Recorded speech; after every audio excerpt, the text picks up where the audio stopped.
في جنات يتساءلون عن المجرمين ما سلككم في سقر। কিয়ামতের ময়দানে বিচার কার্য সমাধান হওয়ার পর মুসলমানদের মধ্য থেকে একদল মুসলমান ডাইরেক্ট জান্নাত চলে যাবে, আরেক দল মুসলমানকে জাহান্নামের ফেরেশতারা জাহান্নামের শিকল লাগাইয়া জাহান্নামে নিয়ে যাবে। এখন একদল জান্নাতে আর একদল জাহান্নামে, কিন্তু জান্নাতীরাও জাহান্নামীদেরকে দেখতে পারবে, জাহান্নামীরাও জান্নাতীদেরকে দেখতে পারবে। তাকায়া দেখবে একই গ্রামের মানুষ, একই সাথে কৃষি কাজ করেছি, ছোটবেলার থেকে বড় হয়েছি, একই সাথে খেলাধুলা করেছি, একই স্কুলে একই কলেজে লেখাপড়া করেছি, একই অফিসে চাকরি করেছি, কিন্তু একজন জান্নাতি আর একজন জাহান্নামী, দুইজন দুইজনকে দেখতে পাইবে।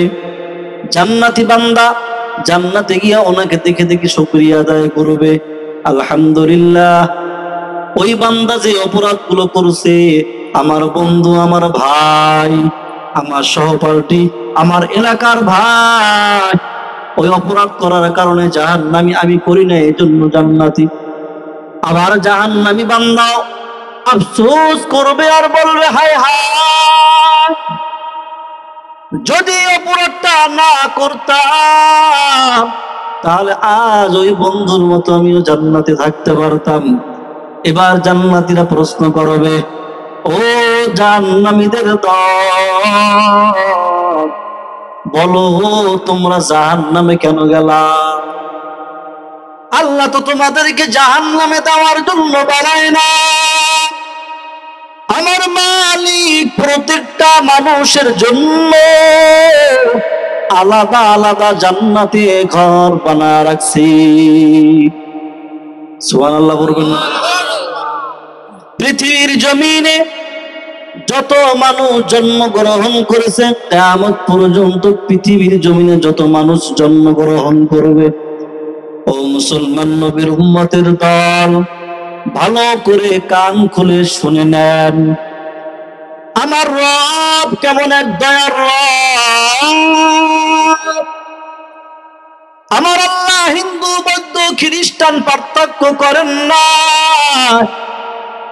এক কথায় পৃথিবীর জমিনে যত মানুষ জন্মগ্রহণ করছে, কিয়ামত পর্যন্ত যারা দুনিয়ায় আসবে, প্রত্যেকটা মানুষের জন্য আমার আল্লাহ জান্নাতে এক একটা রেজিস্ট্রিকৃত বাড়ি আমার আল্লাহ বানায় রাখছি।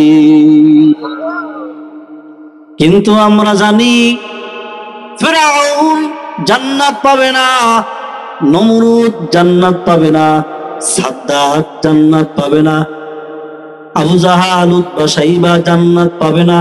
কেন? বলে আল্লাহর নাফরমানি করিয়া নিজেদের কৃত কর্মের কারণে তারা জান্নাত হারায়া ফেলাইছি। যারা দুনিয়ার জমিনে আল্লাহর নাফরমানি করবে, মালিকের হুকুম মানবে না, তারা নিজেদের অপরাধের কারণে নিজের রেজিস্ট্রিকৃত জান্নাতের বাড়িটা হারায়া ফেলবে।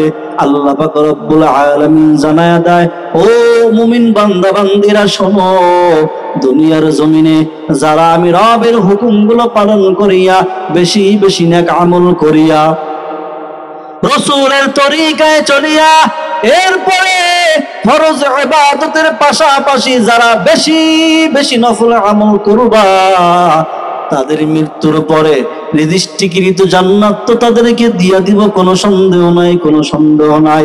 তবে ওই ফিরআউনের নামে বানানো জান্নাত, সাদ্দাতের নামে বানানো জান্নাত আমি আল্লাহ আমার স্পেশাল মুমিন বান্দা বান্দীদেরকে হাদিয়া দিয়া দিব। বলেন সুবহানাল্লাহ।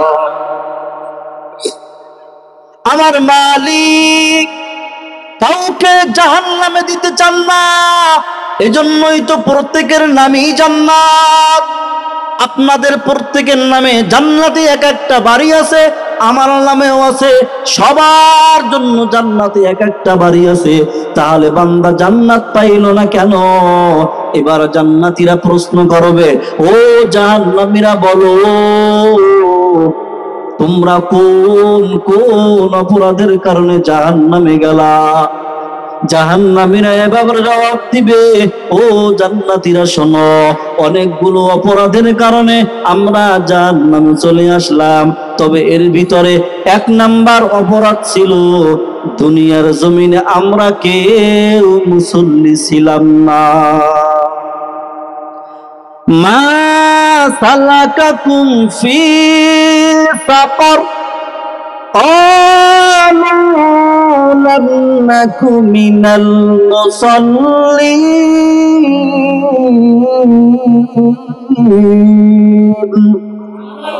আর জোরে বলেন আল্লাহু আকবার। জাহান্নামীরা বলবে, ও জান্নাতীরা শোনো, দুনিয়ার জমিনে অনেক অপরাধ করেছি, অনেক অপরাধের কারণে আজ জাহান্নামী হয়ে গেলাম। তবে 1 নাম্বার অপরাধ ছিল, দুনিয়ার জমিনে আমরা কেউ মুসল্লি ছিলাম না। তার মানে আমরা দুনিয়ার জমিনে নামাজ পড়তাম না। মুসল্লিরা কই থাকে? মসজিদে। ওই মুসল্লি যারা হবে তারা জান্নাত পাবে, যারা মুসল্লি হবে না মানে যারা নামাজ পড়বে না, নামাজ আদায় যারা করবে না, তাদের জন্য জাহান্নাম।